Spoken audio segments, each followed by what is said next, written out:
Hey everyone, welcome back to the channel. Let's get into the Lions Washington Commanders nightcap on Saturday as we talk more about the divisional round we have coming this weekend. I'm going to give you guys my best bet. We'll look at the side, the total. I'll share with you guys kind of how I see this game playing out and where my head's at leading up until this matchup. So with that being said, let's get down into it. If you have not done so, make sure you like, comment, and subscribe right down below.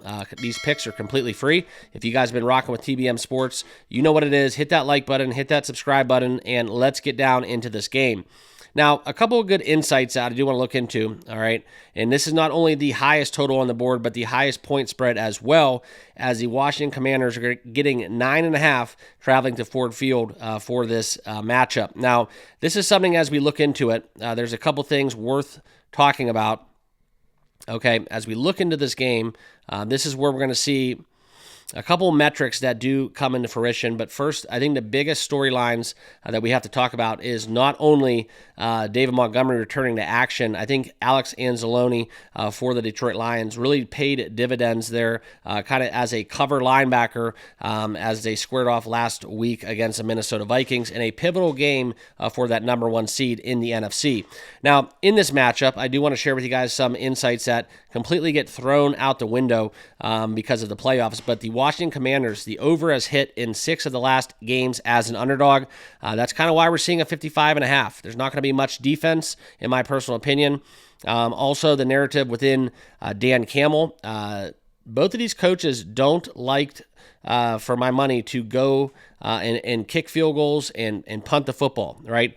They are a lot of, I guess, you do or die mentality, but they do go for it on fourth down a lot. So keep that in mind within how this game flow is going to work out. Also, the Detroit Lions are 13 out of their last 14 games as a favorite, okay, on the money line. That's a little bit too juicy. Not going to recommend that in any parlay legs, anything like that. If you do like them, couple them with the Kansas City Chiefs. That's one of my favorite teasers of the weekend. Also, taking the Buffalo Bills up and the Detroit Lions down in a 6-point teaser. I like that quite a bit as well. Also, the Detroit Lions are 22-8-1 ATS in their last 31 games as a favorite. Right now, you can lay that 9.5 at a -105 price. So keep that in mind. It's kind of hard for me to back a rookie quarterback. I'm just going to come out with it, okay? The Detroit Lions, the only thing I worry about is the likes of Dan Campbell. He just has to coach a game where the Lions can win and not lose the game based on some bonehead decision that they live and die by going for it on a 4th and 6 and the 20 going in to score. Their defense, for all intents and purposes, is very serviceable. They're very clutch. I think Alex Anzalone, like we mentioned, coming back into the fold. They really are missing Aiden Hutchinson, but I think this Lions team has their sights well set on a Super Bowl. Whether or not that curse will be lifted, who knows? But I do think that they are by far the number one seed out of the NFC. For my money, though, guys, I'm an Eagles backer. I'm just going to tell you guys straight up, my Super Bowl matchup, exacta.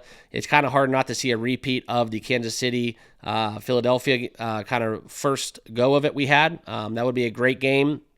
But also, there's really been 4 or 5 teams at the top, and that's kind of how I see this playoffs kind of going. So we'll leave it with that. Let's get down into the individual matchups. Like I said, guys, I'm not going to lay the 9.5 on the Lions. If anything, I would look into the total. That's just way too high for me. It's not attractive. If you know and you have that crystal ball that's telling you that, hey, this Lions game is going to touch 56 points, fine, bet it. I'm just not going to get in bed with that. There's just no edge for me. I think that these numbers are kind of skewed. My best bet for this game is putting the Lions right there with the Kansas City Chiefs and the Buffalo Bills in a teaser. I know it's a cop-out, but that's kind of my strategy for this weekend. I do have a individual play in some of the games on Sunday, but for my money, guys, in terms of these big point spreads, they're teaser legs. I know it's Chalk City. I talked about that with my Kansas City breakdown, but that is the best way that I know to make money in a positive edge is by taking the Chiefs down as well as the Lions and having both of those come to fruition, okay? But let's get into some of the props that I do like, okay? And first and foremost, I'm going to talk special teams for a minute, okay? We did allude to the fact that both of these teams like to go for it on fourth down. Not going to be many punts in this game either, okay? But if we look at the total field goals, and it's kind of hard to find this in a lot of books, but you can find the total field goals. If we look at the under 3.5, that's kind of where you see it juiced up, minus 175. No real edge on that, in my opinion. I do think this is a bet that I would like to cash, but I want to talk about more so the long field goal attempts. I just don't see it, right? The Washington Commanders like to go for it on fourth down. So do the Lions. So if I can look into the DraftKings longest field goal made, I would go under. Not only do you have to attempt for them to miss that field goal, I just don't think they're going to be kicking a lot from deep. All right. I think they're going to be either A, punting, or B, going for it, but I don't see many field goal tries outside of maybe some 2-minute drill at halftime that it's more the metrics and analytics say to kick it versus throw that Hail Mary. So that's kind of where I'm at. I do want to talk about kind of what we have going on within the props. The number one prop that I like is in the Detroit Lions with the Jameson Williams receptions going over 4.5. Right now, you can see that where he's hit that in 6 of his last 7 games, getting 5, getting 6. I do like it at 3.5. However, it is juiced up at minus 137. That's almost a foregone conclusion for me. If you want to lay the minus 137 juice, go for it. Okay, it's one of my favorite bets of the weekend. In a high-flying game script, I like Jameson Williams more than Amon-Ra St. Brown in terms of the edge that we get. But at plus money here, you can take an over 4.5 at plus 154 on FanDuel. Okay, that's one that I do see coming home. If we look at kind of the numbers here, and you talk about kind of how Washington's defense is, they allow the least amount of receptions overall, but to the receivers, it drops a little bit to 9th in the NFL, 11.6. So that's going to be very fascinating to see kind of how that shakes out. But I do like Jameson Williams over 4.5 at plus 154. If you do want to kind of get around it, if you can use Prize Picks, taking that 4 or more, alt lines with 4, that's something you can look into. But minus 137 at over 3.5, that's almost as close to a lock as you can get, in my opinion. Okay, next, Dyami Brown. Okay, so not Amon-Ra St. Brown, but Dyami Brown. Okay. Taking the Washington Commanders wide receiver that put up 89 yards against Tampa Bay. I'm going to go over the 33.5 at minus 113. This is one where we do have to kind of disregard the first half of the season. But in the last 6 games, he's had 20 yards or more, averaging quite the clip here. If we do look at the averaging 45.2 in his last 5 games, cashing it at a 60% clip. I think he gets it done against this Lions secondary. He's grown an absolute rapport with Jaden Daniels, and now the Lions giving up the 28th most receiving yards allowed, 259.1 per game, 32nd dead last in the NFL to wide receivers. So if you do like some Dyami Brown, you like some Terry McLaurin, you like some Zach Ertz, not opposed. Also, Zacchaeus, that's another one that is on my card as well. I don't really quite love it as much as Dyami Brown, but I will be going over in Dyami Brown, receiving yards over 33.5, okay? And then next, I do want to share with you guys kind of the touchdown market real quickly before we get out of here, okay? If we look at the player props, but let's start out with the team props, all right? So if we do look at the game touchdowns, okay? Game touchdowns, that's something that does interest me. Okay, over, if we want to go down the board, okay, the over 5.5 touchdowns, okay, that's kind of interesting to me. I'm sorry, over 6.5 touchdowns at minus 120. If you do like the over, take it. All right, it's almost in some form or fashion. You get 7 touchdowns, you get 42 points. It's almost more efficient than taking the over for the full game. But if you do want to go on the under territory, underside, take the under 6.5 at plus money, plus 106, and that is a more profitable way to bet that under, okay? And let's keep it here on touchdowns for a minute. I want to get into some of the value, okay? And we are going to talk about David Montgomery returning to action.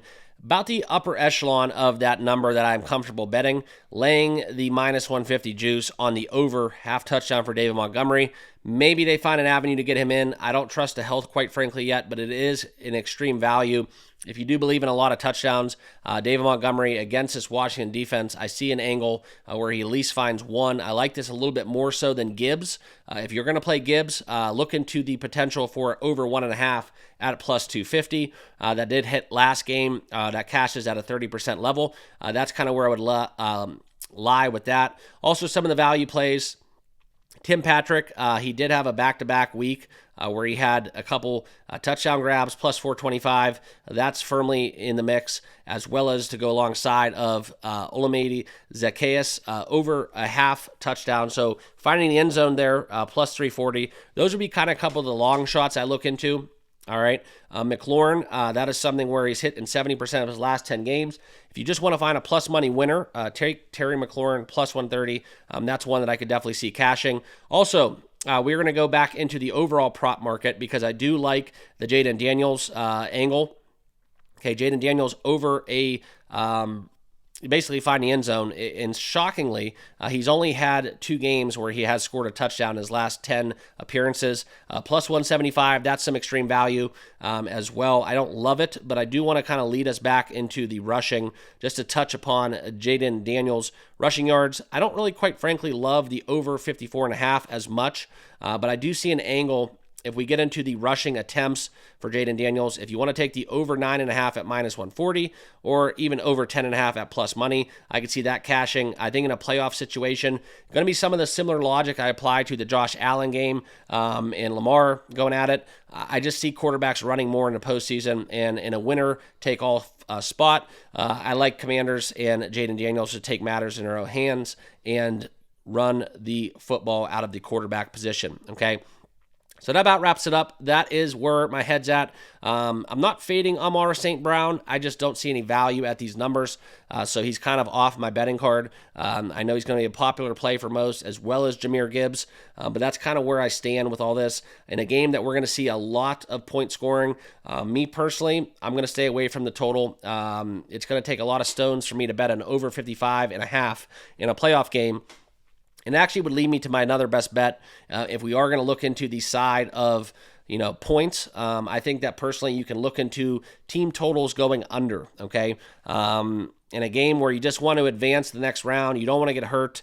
I just don't know if Detroit's going to score 34 points, and that's why their team total is set at 33.5. So that's something you can look into as well. Maybe a sharper play going towards the under, but they're essentially daring you to take that narrative and run with it, that we're going to get a lot of points. So does not kind of shock me if we do get a kind of a dud. A lot of times when you're thinking, okay, 2 high flying offenses, big spot here, prime time, points, not so fast. I could see it go in the other direction. If anything, I think the best bet is to go in line with some of the unders. That's also why I'm staying away from a lot of the chalk key players in this game and going over their statistics. And that's why I'm targeting some of the lower tier guys such as Dyami Brown and the likes of the likes of Jameson Williams, okay? So those are my best bets. Like I said, guys, I know I don't have a play outright on the side or total. I talked a little bit about going under team totals,